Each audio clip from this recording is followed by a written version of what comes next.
Coach Corey Wayne, and this is my video coaching newsletter. And the topic of this newsletter is going to be fearing she'll forget you. Well, I got two emails from two different viewers that I'm going to go through, and they're both struggling with fear and that little devil on their shoulder that's always saying, hey, give her a call, send her flowers, blow up her phone, send her another email. Don't wait until she gets back to you. And they're obviously unnecessarily sabotaging their own success. But not only does this show up in everyone in general's personal lives, but it shows up in business, your ability to negotiate a good deal when you're purchasing a car or buying a house. In essence, just getting what you want in life. Before we get into it, I got a quote that I wrote on this topic I want to share with you. And it says, when we fear that we are not good enough, not attractive enough, not smart enough, not rich enough, not educated enough, or not talented enough, we often will develop unhealthy attachments to people, circumstances, and things.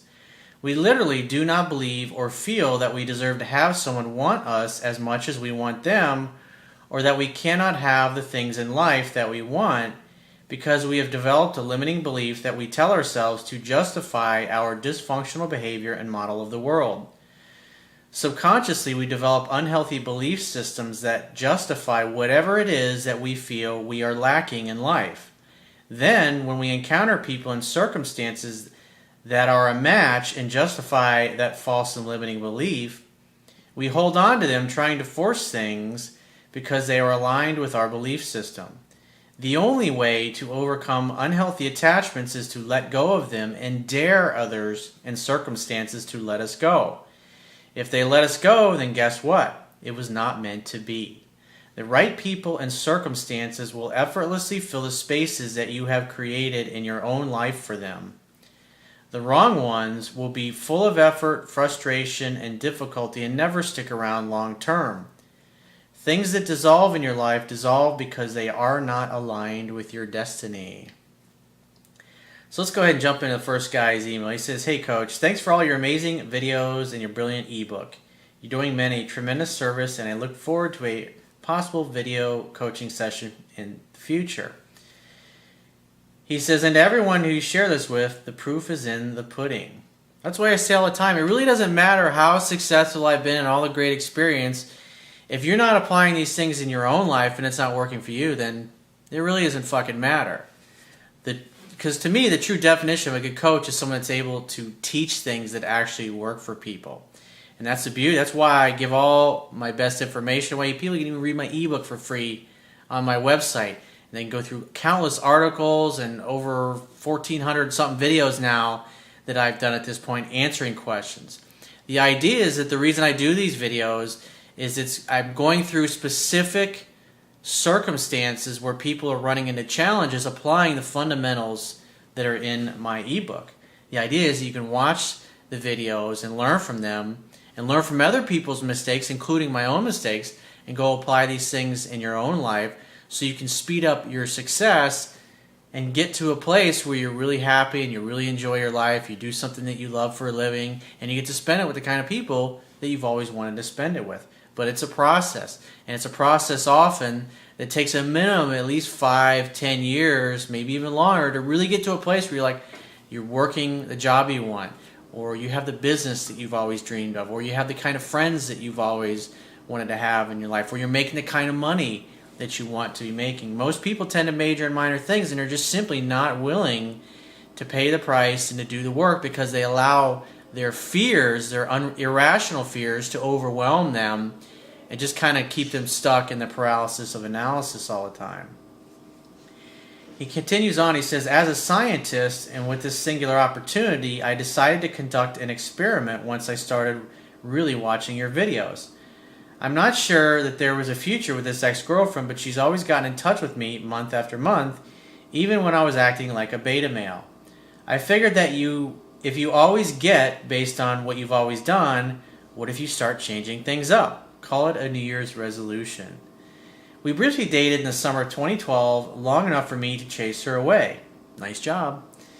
He says, then again, in early 2013, the sex was fantastic and she definitely had strong feelings for me. After she dumped me in early February, she eventually got engaged to another guy, but broke it off this past fall. She started contacting me again, but we went back and forth via text, and thus she never really felt like she had to see me. Because in essence, you weren't acting like you were good enough.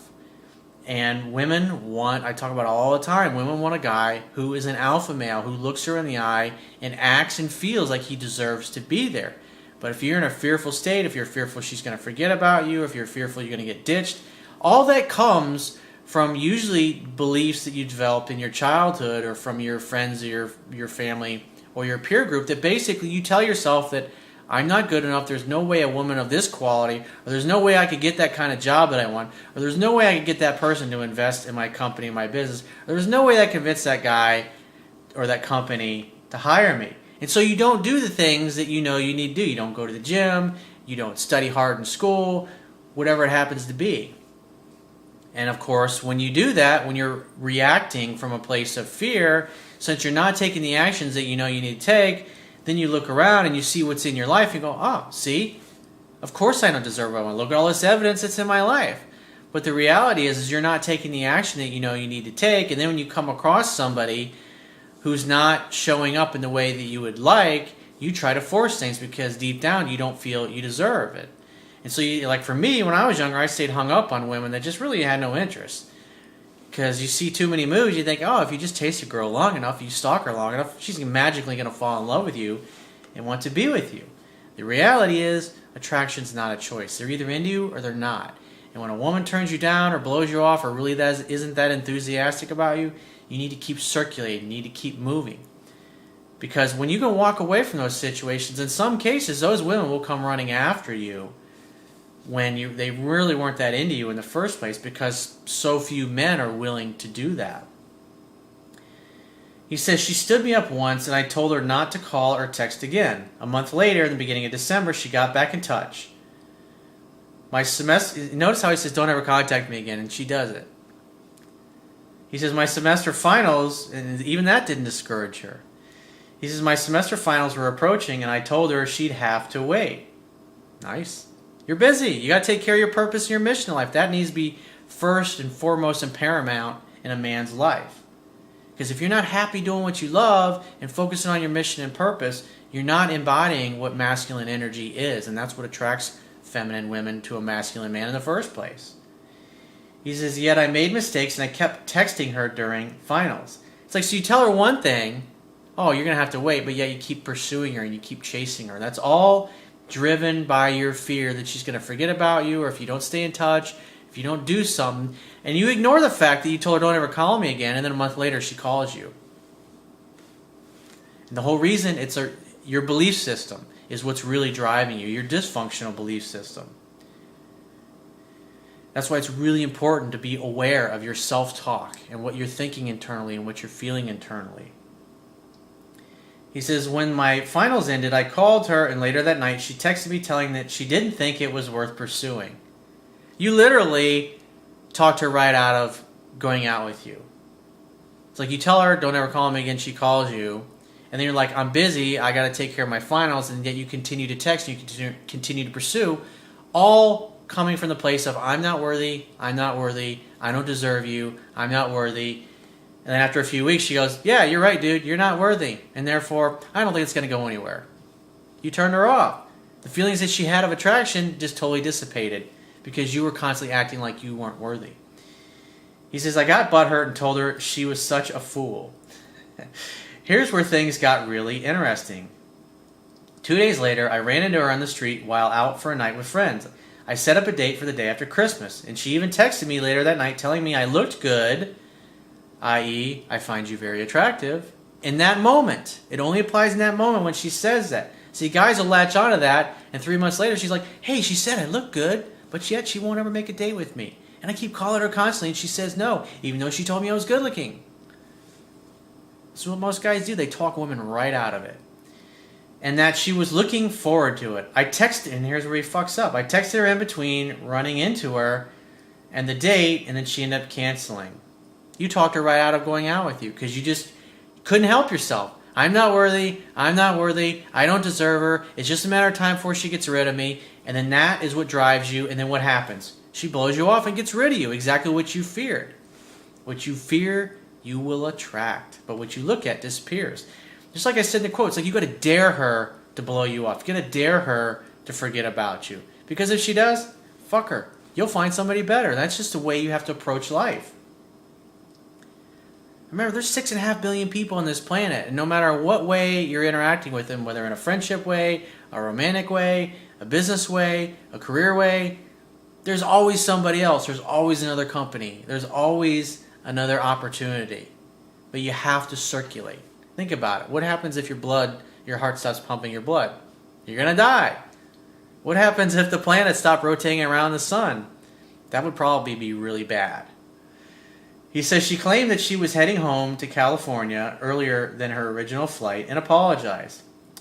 Oh, she's just so sorry she's not going to get to spend time with you. You basically convinced her that you weren't worthy of her time, and therefore she agreed with you. He says, I decided that rather than to remain silent or do a takeaway like I've always done, I came up with something extremely high value that I was going to be doing the next day.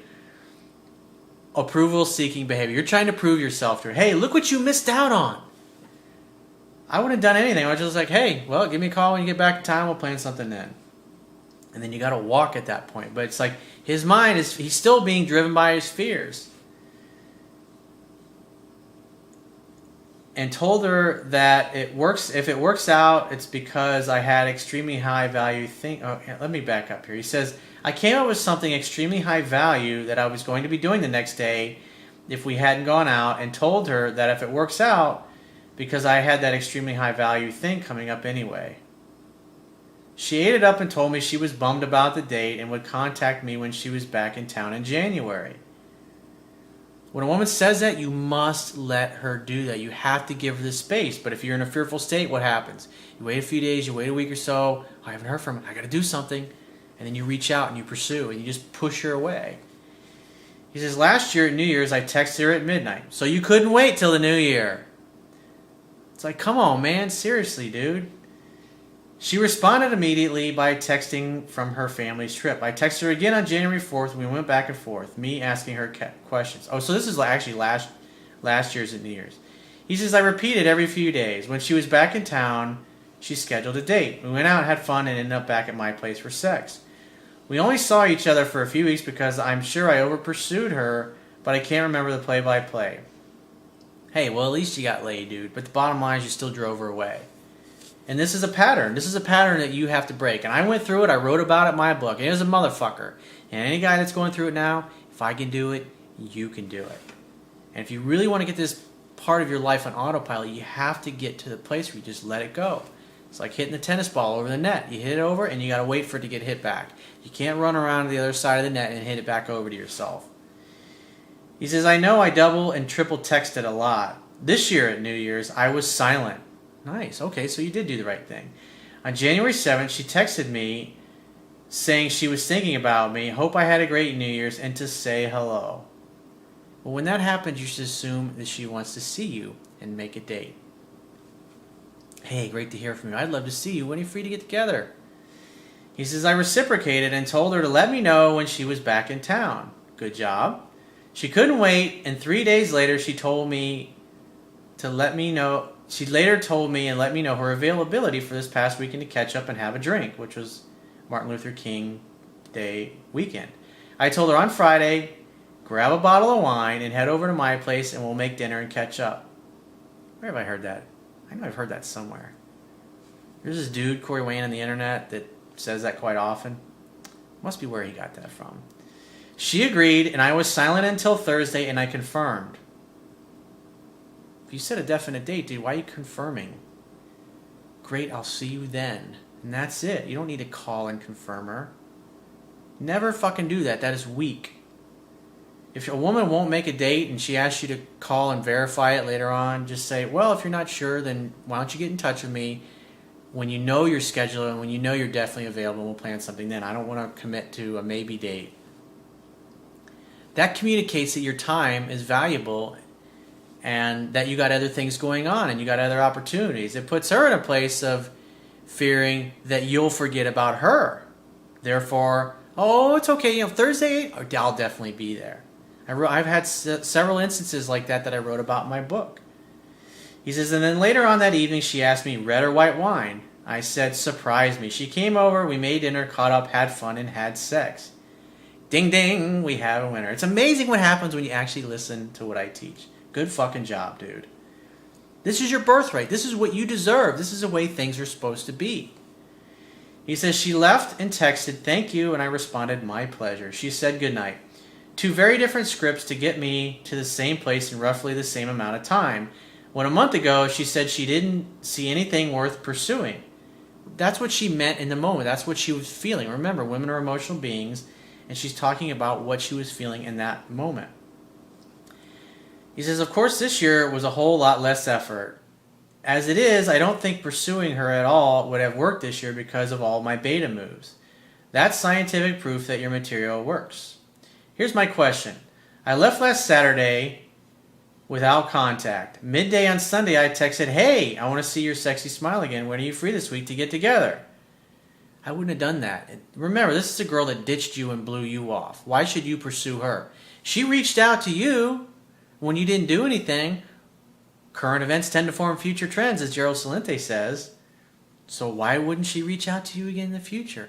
Remember, it's always better if a woman is chasing you. If she's already demonstrated that she will reach out and call you, then guess what? She'll reach out and call you again. He says, so far it's been over 24 hours with no response. I intend to get in contact again. I don't intend to get in contact again in any way until I hear from her. Good. I wouldn't have contacted her in the first place. I would have let her wonder. She would have reached out to you after a few days. I'm just going to walk and never look back. Now you're getting it. He says, I'm trying to figure out whether she's testing my masculine core. She's butthurt because I didn't reach out the day after sex, even though she texted me on her way home that Friday. No, the reason being is that you reached out to her and contacted her a day or two later instead of waiting for those feelings to develop within her so she'd reach out to you.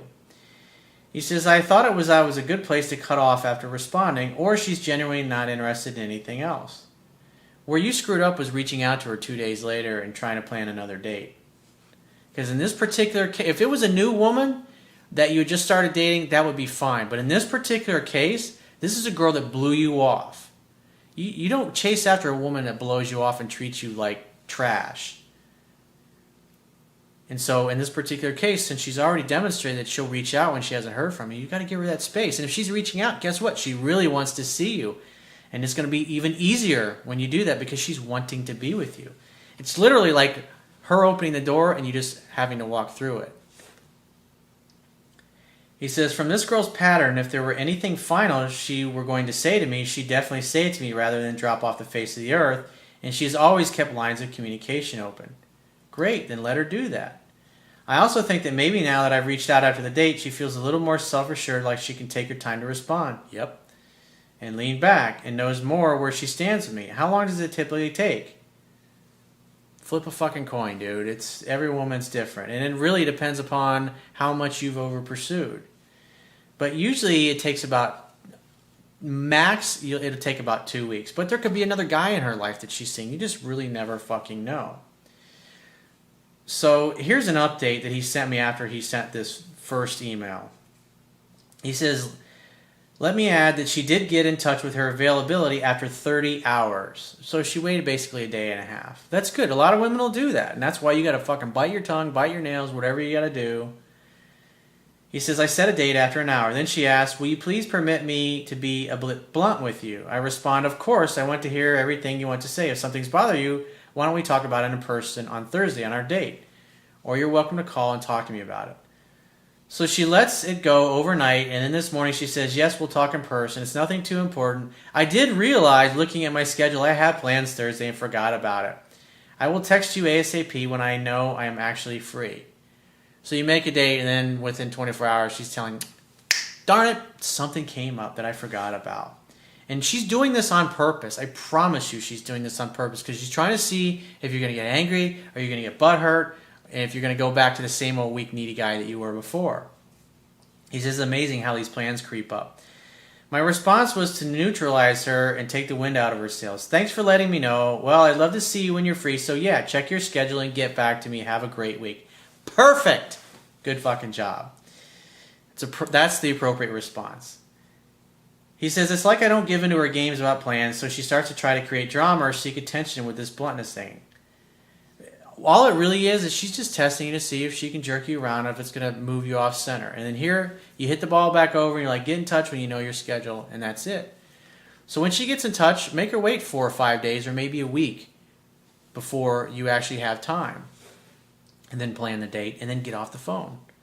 So overall, you did pretty well this time around. So let's get in the second email. This guy says, hey, Corey, I'm from a shithole, and I'm calling or getting in touch with you from a shithole in East Africa. I'd like to thank you for keeping me sane in a pretty dangerous place for the past 6 weeks. A very good insight. I'm 32. I live in London, and I work in very dangerous places overseas for 2 months and away 2 months and 4 weeks at home.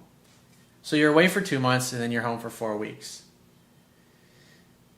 So he says, I'm a good-looking, well-built, 6'4" ex-paratrooper. Never had a problem catching a girl's eye. I've been very picky, and I've never met one that I like, but dated a few. Just over a year ago, in Afghanistan, I met a girl on Match.com.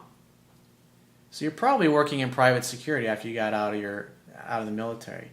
Thank you for your service. Even though you're from a different country, your country is built on the backs of men like you.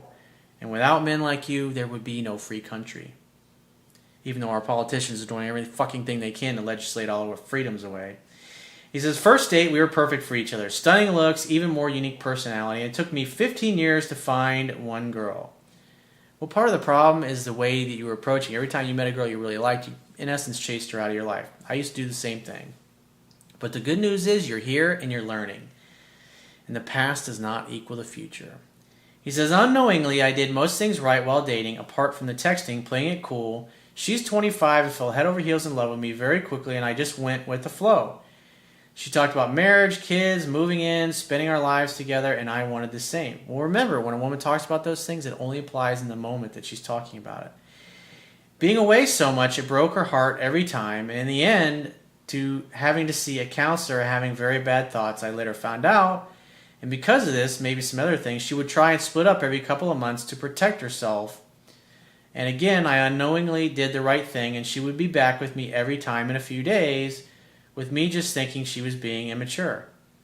It's probably a little bit of both. Probably a little bit of you over-pursuing at times, and probably a little bit of her being insecure. But women don't dump guys that they're head over heels in love with. And the bottom line is, you're a fucking badass, dude. You're a fucking paratrooper. Not just anybody. Because I know a lot about the military. I had a lot of friends and family that served, and I coach a lot of guys in militaries all across the world. And that's attractive to a woman. Just the fact that you're going over there doing dangerous fucking things. That's alpha, dude. That's what men are all about. Doesn't mean every guy's got to go join the military, but you're a fucking badass, and that's attractive. That's an aphrodisiac to women. Because if she ever deep down were to feel that she was in any physical danger, she'd know that you would fucking wreck shop and take care of her and protect her. It's a turn on to women. Ask them. Ask anyone what they think about dudes in military uniform. He says, until last time I was away, I got fed up and we agreed to take a break until I could come back to London for good. I stupidly didn't take it seriously, playing it cool, saying, take your time, think it over, maybe date a few people, and see if you still want me. Well, I would never say anything like that. Dude, you're a fucking paratrooper. Come on, man. He says, as I talked to girls on the net, but found out I couldn't go through with it. She, on the other hand, spent 2 months getting over me, dated one guy, but didn't like it, slept with me the first night I was back and went home crying. So I left her for a week to think it over, and the biggest mistake of my life. She went back to him for a second date and slept with him. You got to love in such a way that the person you love feels free. You got to have a take it or leave it kind of attitude, because if you perceive yourself as a catch, hey, you guys are broken up, you're not committed to each other. If you give her that opportunity, what'll happen is she'll start testing both of you. And since 97% of the guys out there don't know this shit, she'll test the shit out of the other dude and come back to you because she had more time with you. She had a stronger, deeper emotional bond with you. We later met that week, and she told me, which you could say brought my world and future, I thought, had crashing down. I didn't say a word, I just walked for only 2 days. 2 whole days! The communication was always poor, by text too much, which never helped, letting her think I didn't care, believing I wasn't coming home at all, and just stringing her along. I had to go away 2 days later, but before I did, I turned into the worst needy, please wait for me type of guy She then cut me off for 2 days, halfway across the world in this shithole I'm in. I then spent weeks back and forth with emails, mostly me. You're over pursuing at this point. You're acting like a woman, dude. You're there in a fucking dangerous combat situation. You're probably working for a private security contractor. And yet you're acting like a woman when you're on base. It's a bad way to go, dude. Where's that strong fucking badass paratrooper she fell in love with and couldn't get enough of? That's the guy you need to get back to being. He says, confessing all my feelings that I hadn't confessed before. And this worked a couple of times, but not for long. Yeah, eventually she's like, he's acting like a woman. She realized what a mess we had caused, but convinced herself it was too late and we'd never be the same. Until I found you and your book, frantically reading it 2 to 3 times and still going, well, you got another dozen or so times, dude. You got to get to know it to the point just like you get to know your field manual. Or think about it. Why do you train all the time? Why trying to get her back? I employed your methods which worked great, but I still couldn't do anything from here. Yeah. Let her reach out to you. She's like, I don't need you. I don't want you. Let her fucking reach out to you, dude. You're a fucking catch. You're a fucking paratrooper.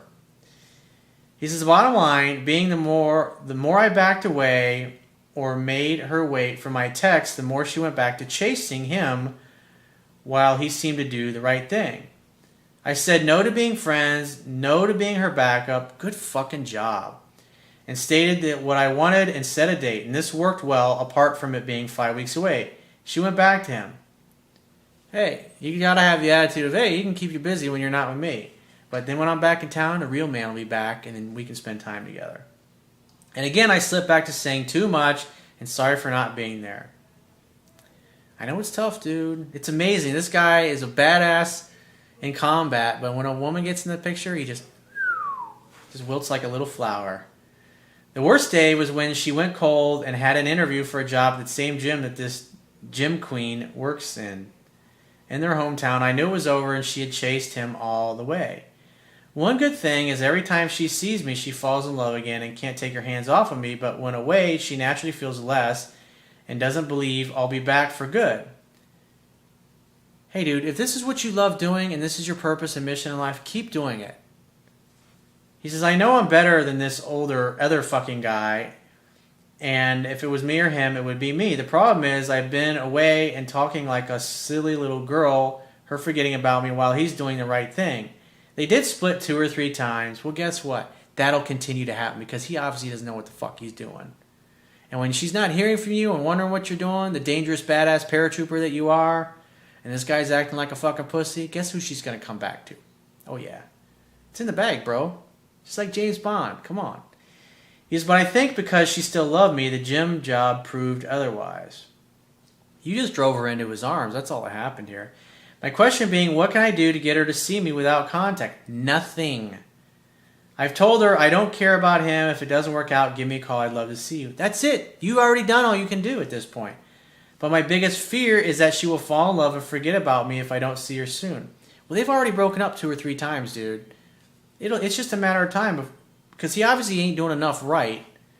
He says, I tried talking to her to keep her interested. Bad way to go while I'm away, which did work, but I went too far thinking I was her boyfriend again. I know if my game is good and I see her, her feelings will come back. Do I text her to say I'm back? Nope. She knows when you're going to be back because you already told her. And if I see her, do I play it cool and say I'm over her to be a challenge? No. Or only accept the first date or nothing. He says, I hate to admit it, I'll do anything to get her back after living single back home to get over her enough, of course, but this really fucked me up with no beer, girls, or anyone to talk to. Dude, you're alright, bro. You fucking got this. Do absolutely nothing. And when you get back in town, start hanging out, having fun, and hook up with other girls. And if she gets in touch with you, hey, babe, it's great to hear from you. I'd love to see you. When are you free to get together? Tell her to grab a bottle of wine and come on over to your place for dinner. Make plans. Definite plans. Hang out, have fun, and hook up. It's simple, dude. It's your fucking birthright. Thank you for your service again. So if you'd like to get my help personally, the quickest way is to book a paid phone, Skype, or email session. You can do that by going to my website, clicking the products tab at the top of your screen, and choose whichever option is best for you. And I will talk to you soon.